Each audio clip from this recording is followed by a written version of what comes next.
masuk juga nih ke topik yang gak kalah menarik. Apa itu? Mengawal Astacita, sinergi pembangunan nasional dan peran industri pindar. Penasaran? So, selamat menyaksikan. Selamat pagi Bapak dan Ibu sekalian. Assalamualaikum warahmatullahi wabarakatuh. Waalaikumsalam warahmatullahi wabarakatuh. Perkenalkan, saya Gladys Sinaga selaku Head of Corporate Affairs and Engagement dari AFPI yang akan memandu jalannya sesi hari ini. Sesi kita kali ini akan membahas visi, misi, dan roadmap pembangunan nasional sebagai tertuang dalam Astacita. Nah, mungkin kita udah sering mendengar Astacita program gagasan unggulan dari Bapak Presiden gitu ya. Tapi mungkin kita akan mengupas lebih dalam tentang apa sih Astacita dan bagaimana relevansinya untuk inklusi keuangan, khususnya untuk layanan keuangan digital. Mungkin sebelum saya masuk ke diskusi, izinkan saya memperkenalkan dua Sri Kandi yang sudah bersama saya hari ini, narasumber kita, Bapak Ibu sekalian. Yang pertama adalah Ibu Rosi Wediawati. Beliau selaku Direktur Ekonomi Syariah dan BUMN di Kementerian PPN Bappenas. Mungkin sedikit saya membacakan profil singkat beliau. Beliau adalah lulusan dari Master Science Ekonomi Vrije Universiteit, betul ya Bu bacanya? Ya, betul. Siap. Oke, dan beliau sebelumnya juga mengemban amanah sebagai Direktur Jasa Keuangan dan BUMN, di mana sekarang beliau adalah selaku Direktur Ekonomi Syariah dan BUMN. Beliau tentu saja memiliki peran penting dalam merumuskan arah kebijakan pembangunan ekonomi nasional termasuk penguatan ekonomi inklusif dan transformasi digital yang menjadi bagian dari Astacita. Selanjutnya kita juga kehadiran Ibu Yasmin Melia Sembiring selaku Direktur Eksekutif AFPI. Beliau telah lama berkecimpung dalam pengembangan ekosistem pindar di Indonesia dan menjadi penggerak penting dalam mendorong tata kelola industri yang sehat, aman, dan berkelanjutan. Kami sangat senang bisa menghadirkan kedua narasumber yang luar biasa ini di studio hari ini. Mungkin langsung saja karena sesinya tidak terlalu panjang, Ibu-Ibu. Saya akan langsung memulai dengan pertanyaan pertama yang akan saya tujukan kepada Ibu Rosi. Ibu Rosi, mungkin banyak masyarakat yang sering dengar soal diksi Astacita gitu ya, tapi mungkin belum terlalu memahami nih Bu, sebenarnya Astacita tuh apa sih? Mungkin boleh Bu dibagikan ke kita apa saja poin utamanya, khususnya yang relevan dengan ekonomi inklusif dan juga transformasi digital. Ya, terima kasih. Jadi kalau kita lihat apa sih itu Astacita? Astacita itu kan sebetulnya 8 misi yang diusung oleh Bapak Presiden kita, Pak Prabowo dan Pak Wapres. Yang tujuannya adalah untuk mewujudkan visi. Visinya apa sih? Bersama Indonesia Maju menuju Indonesia Emas. Nah, visi Indonesia Emas sendiri itu jelas bahwa kita ingin menjadi negara kesatuan Republik Indonesia yang bersatu, lalu kemudian berdaulat, maju dan berkelanjutan. Nah, selanjutnya visi tersebut kan harus dicapai tidak bisa langsung, harus melalui pentahapan. Nah, tahapan pertama dari visi tersebut yaitu di 2025-2029 itu dijawantahkan di dalam rencana pembangunan jangka menengah 2025-2029. Nah, selanjutnya kalau tadi terkait dengan Astacita kaitannya dengan pembangunan inklusif, itu kalau kita lihat hampir di seluruh 8 tadi Astacita tersebut itu sebetulnya memuat pembangunan yang inklusif. Seperti kalau kita lihat mulai dari Cita 1 itu kita lihat ada pengokohan ideologi dan hak asasi manusia. Itu jelas ya, pasti terkait dengan inklusi. Lalu kemudian di Astacita 2 itu ada pertahanan keamanan dan juga bagaimana kemandirian nanti bangsa melalui swasembada pangan, energi, lalu juga ada ekonomi syariah, ekonomi biru dan sebagainya. Lalu kemudian kalau kita lihat Cita 3, di situ ada pengembangan infrastruktur yang merata. Lalu kemudian di Cita 4 itu ada perkuatan SDM. Lalu kemudian kalau kita lihat di Cita 5 itu ada hilirisasi. Kemudian Cita 6 ini membangun dari desa, tentunya ini pasti akan sangat inklusif. Lalu kemudian di Cita 6 itu tadi membangun desa. Cita 7 ada reformasi segala rupa tata kelola. Sampai kemudian di Cita 8 itu ada toleransi antar umat beragama.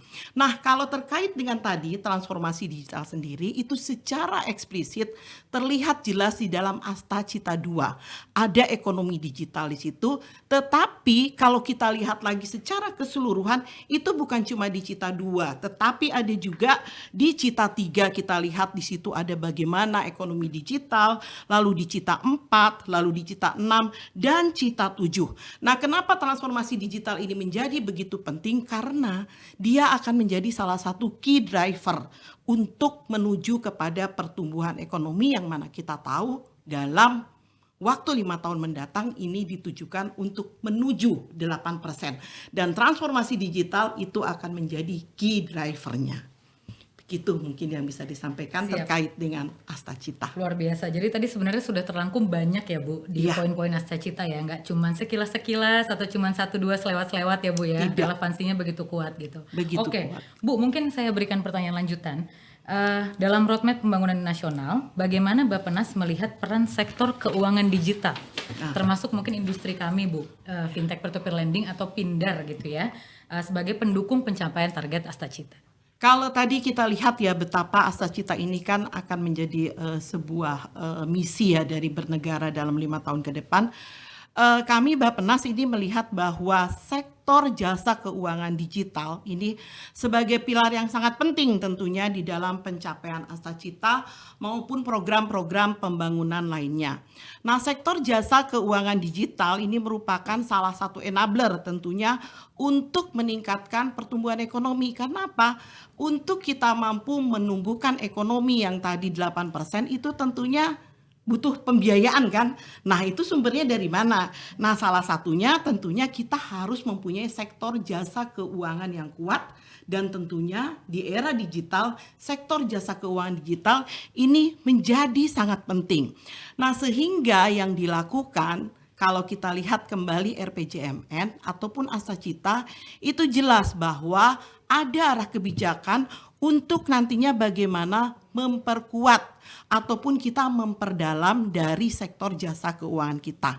Nah, kalau kita lihat kembali sektor jasa keuangan digital ini kan seperti fintech misalkan. Itu kan kalau kita lihat dari sisi literasi itu masih sangat kurang. Kita lihat literasi untuk fintech lending itu baru sekitar 24,9%, which is ini kan sangat rentan ya kalau kita lihat. Sementara di sektor ini kita lihat bahwa perlindungan konsumen juga menjadi penting.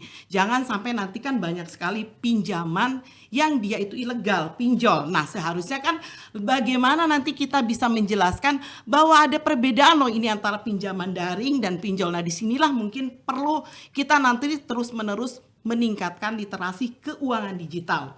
Lalu kemudian dari sisi inklusinya, inklusi untuk keuangan digital ini juga masih sangat rendah, hanya 4,4%, which is ini adalah tugas kita bersama bagaimana kita meningkatkan inklusi. Nah, disinilah mungkin nanti peran teman-teman dari API dan sebagainya untuk bagaimana ini meningkatkan inklusi biar masyarakat itu percaya apa perbedaan antara pinjaman online yang ilegal dan juga pinjaman daring yang which is itu kan harusnya dipahami semua, sehingga seperti tadi kayak misalkan risiko-risiko ataupun apa mereka tertipu dan sebagainya itu tidak terjadi.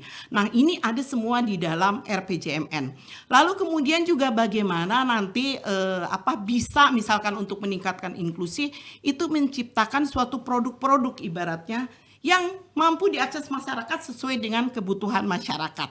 Nah, inilah mungkin yang akan dilakukan, selain juga tentu saja akan dilakukan transformasi digital secara menyeluruh. Tidak hanya sektor keuangan, tetapi sampai nanti pemerintahannya pun akan digital. Nah, ini perlu nanti kita untuk mengembangkan ekosistem digital, lalu kemudian kita juga perlu mengatur infrastruktur maupun tata kelola dari digital tersebut.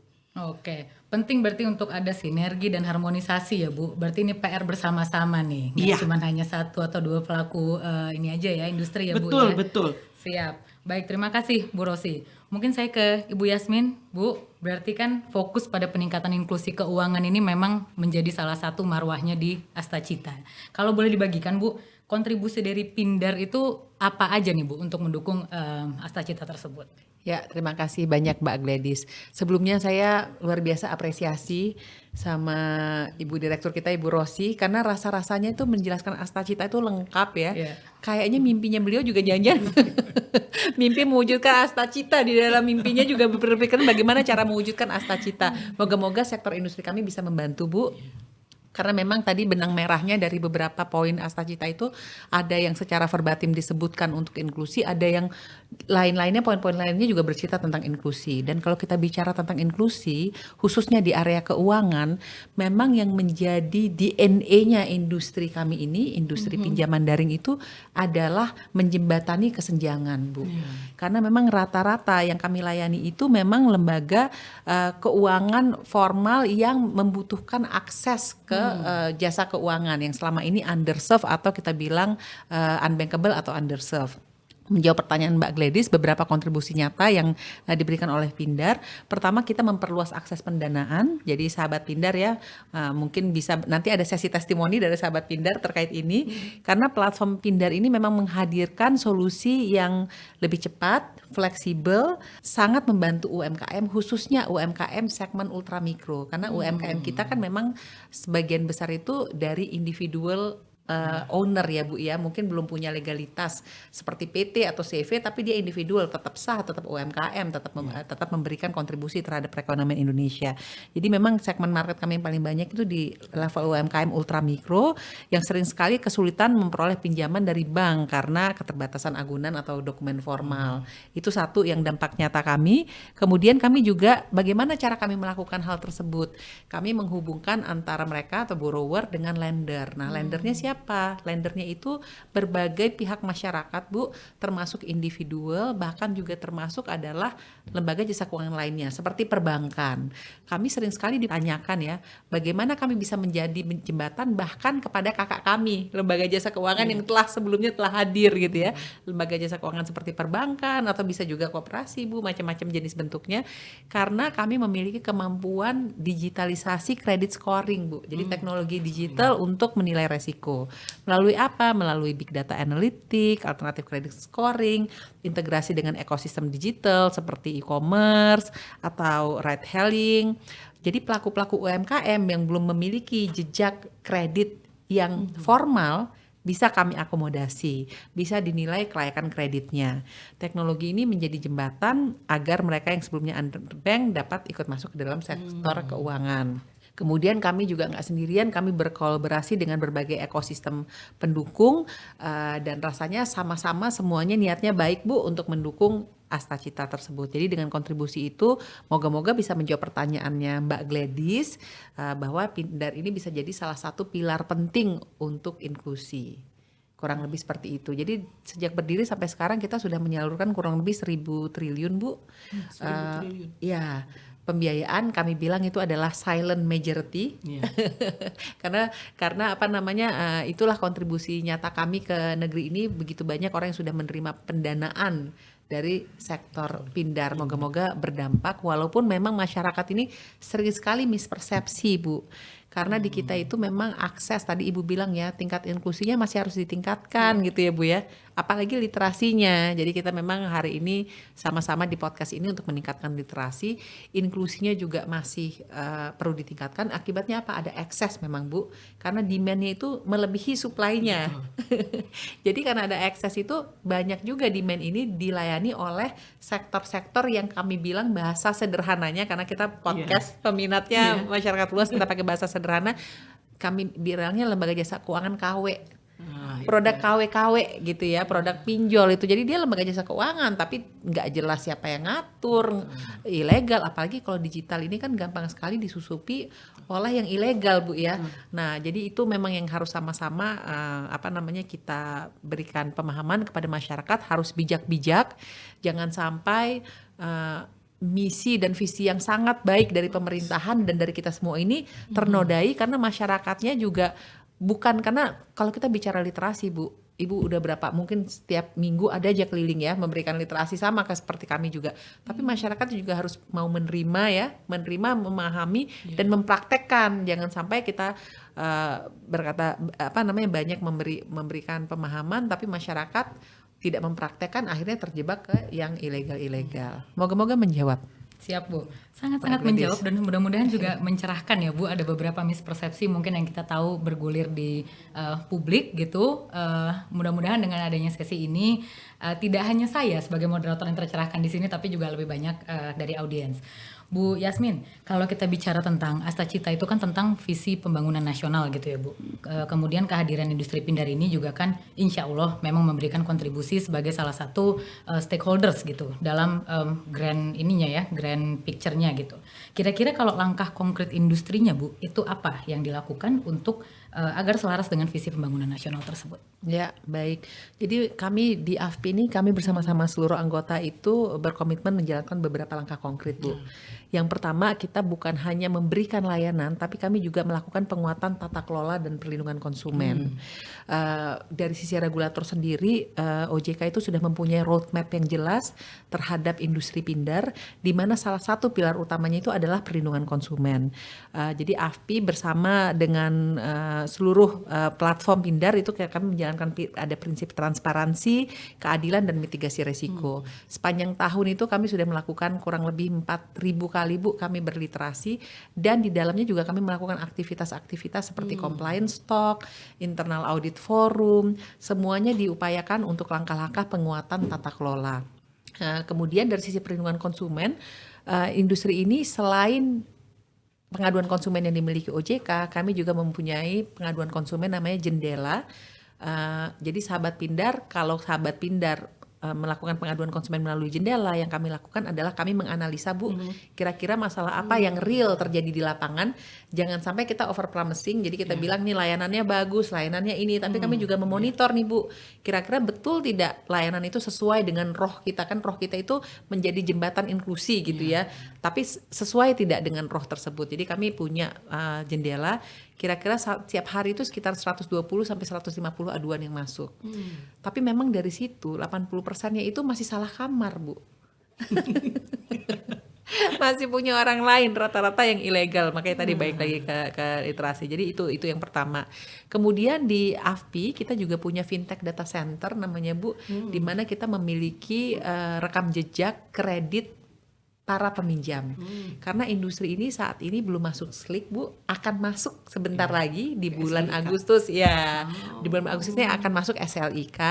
Selama menunggu itu kita punya namanya fintech data center. Jadi dari situ kita bisa, ini menjadi instrumen penting ya untuk menjaga kualitas pinjaman. Karena dengan FDC ini kita bisa memantau potensi over indebtedness atau masuk biar nggak gali lubang tutup lubang Bu borrowernya, mencegah perilaku fraud, sekaligus menyediakan data yang kredibel bagi regulator, akademisi dalam menyaksikan kebijakan yang berbasis bukti. Kemudian yang pasti kami juga mempunyai aktivitas memberantas pinjaman online ilegal Bu. Bekerja sama dengan Satgas Pasti, bekerja sama dengan platform-platform lain, dan juga tahun lalu kami ada kerjasama dengan Google untuk Google Creative Ledger untuk men-take down beberapa pinjol ilegal. Begitu Mbak Gladys. Oke, nampaknya sudah sejalan seirama ini berarti ya Bu Yasmin, antar pelaku industri di sini dengan regulatornya juga. Alhamdulillah senang mendengarnya ya Ibu-ibu. Baik. Iya. Karena Mungkin, kalau kita lihat juga Bu. dari kebijakan, arah kebijakan itu tadi apa yang disampaikan oleh Ibu tuh sangat sejalan, karena di dalam arah kebijakan kita terutama untuk sektor jasa keuangan itu salah satunya juga bagaimana perlindungan konsumen itu menjadi penting. Nah, ini tentunya kan harus terus-menerus kita literasi ya pentingnya pindar ini. Karena apa? Karena dia suatu pilar yang penting tadi. Bagaimana nanti ketika pindar ini dapat terus diintegrasikan dengan sektorial, tadi Ibu sampaikan juga dengan ultramikro dan sebagainya, itu kan pembangunan yang sangat inklusif ya Bu ya. Sehingga Bu. kita nanti memang perlu terus-menerus nih peran pentahelix tentunya ya Bu ya, untuk nanti terus bersama-sama mengawal agar tadi apa yang sudah dicita-citakan Astacita kemudian diejawantahkan di dalam RPJMN itu dapat terwujud inklusif dan juga berbasis digital. Seperti Amin. Iya, tadi Bu Rosi bilang mengawal ya Bu. Memang kami di asosiasi tugas kami ini mengawal industri Bu, biar industrinya punya tujuan yang mulia. Ya, kita sama-sama tahu biasanya hal baik itu cobaannya banyak Bu. Apalagi nih KW-KW-nya banyak banget gitu. Jadi padahal ada silent majority di sana yang menerima manfaat dari industri ini. Jadi memang kita kawal sama-sama. Insya Allah semua tujuannya itu baik. Kalaupun ada misalnya ada concern atau apa, monggo AFPI ini kita ada tempatnya di sini ya. Mungkin nanti sahabat-sahabat Pindar kan kita ada websitenya, ada tempat fisiknya. Kalau ada problem, ada yang mau dikeluh kesahkan, monggo datang ke kami siap kawal industri. Ya, dan terakhir mungkin sebetulnya dengan program-program prioritas yang saat ini ada seperti makan bergizi gratis, ketahanan pangan, ini tentunya sebagai suatu peluang ya, bahwa untuk masyarakat bawah, grassroots ini bagaimana mampu dia itu berperan lah di dalam pembangunan, dan Pindar ini kan salah satu yang akan menjadi sumber pendanaan. Contohnya ketika kita bicara MBG itu kan dari hulu hilirnya itu sangat kuat, dan itu kan diharapkan memang dapat menghidupkan peran masyarakat lah di sini. Nah, lagi-lagi nanti tentunya mereka akan membutuhkan sumber pembiayaan yang mana sebetulnya pinjaman daring yang beneran ya, bukan yang tadi online yang akhirnya itu berisiko tinggi seperti itu Bu. Jadi kami ingin peran seluruh masyarakat dan juga dari Ibu terutama di sini dalam menyiapkan nanti sumber-sumber pendanaan, karena lagi-lagi target pertumbuhan kita ini sangat tinggi Bu, untuk menuju 8%, dan itu tidak main-main. Kita pasti akan mengupayakan itu dari yang UMKM terutama, karena nanti bagaimana rasio kewirausahaan juga harus naik, itu pasti membutuhkan akses pendanaan. Betul. Pindar ini kan ketika kita lihat kan pertumbuhannya cukup bagus ya Bu ya. Nah, kita inginkan nanti perannya semakin besar untuk mendukung program-program prioritas yang dicanangkan. Siap mengawal Bu. Oke, siap. Luar biasa ini. Terima kasih ya Ibu Rosi dan Ibu Yasmin. Obrolannya sangat bermanfaat dan juga inspiratif gitu ya. Membukakan wawasan kita akan hal-hal yang tadinya mungkin kita masih bertanya-tanya atau kita masih punya persepsi yang perlu diluruskan gitu ya Ibu-ibu, kurang lebih. Kalau boleh mungkin saya simpulkan dari diskusi kita siang hari ini, mungkin kita mendapatkan setidaknya 3 poin penting Bapak Ibu. Yang pertama adalah Astacita ini memang menjadi panduan pembangunan nasional dengan salah satu fokusnya pada ekonomi inklusif dan juga transformasi digital. Yang kedua, industri Pindar atau pinjaman daring ini memiliki kontribusi nyata dalam mendukung inklusi keuangan, pemberdayaan UMKM dan juga literasi digital. Dan yang terakhir, tentu saja ini pesan untuk kita bersama ke depan, sinergi antara pemerintah, regulator dan industri akan sangat menentukan terciptanya ekosistem keuangan digital yang aman, inklusif dan berkelanjutan. Mungkin sebelum kita akhiri, saya ingin meminta masing-masing closing remarks-nya dari ibu-ibu. Saya mulai dari Ibu Rosi dulu, mungkin silahkan Bu. Ya, kalau dari kami bahwa kami ingin bahwa tadi peran sektor jasa keuangan digital ini lebih nanti diintegrasikan dengan sektor real, tentunya bagaimana nanti memobilisasi lah masyarakat untuk nanti lebih berperan di dalam pembangunan melalui nanti tentunya salah satunya sumber pembiayaan ini dari pinjaman daring yang perlu terus kita tingkatkan. Baik, Bu Yasmin silakan. Mari sama-sama kita bergerak sahabat Pindar mewujudkan Astacita ekonomi 8%. Iya. Menuju 8% ya, dengan transformasi digital sebagai key driver. Setiap berkegiatan finansial lakukan secara bijak dan bertanggung jawab. Luar biasa, sekali lagi terima kasih kepada Ibu Rosi dan Ibu Yasmin serta seluruh hadirin yang sudah hadir pada sesi kali ini. Semoga diskusi ini semakin memperkuat narasi bahwa Pindar adalah mitra strategis dalam mewujudkan visi Indonesia maju melalui Astacita. Saya akhiri sesinya Bapak Ibu, jangan lupa masih terus saksikan sesi-sesi selanjutnya yang akan kalah seru. Selamat sore, wassalamualaikum warahmatullahi wabarakatuh. Waalaikumsalam warahmatullahi wabarakatuh.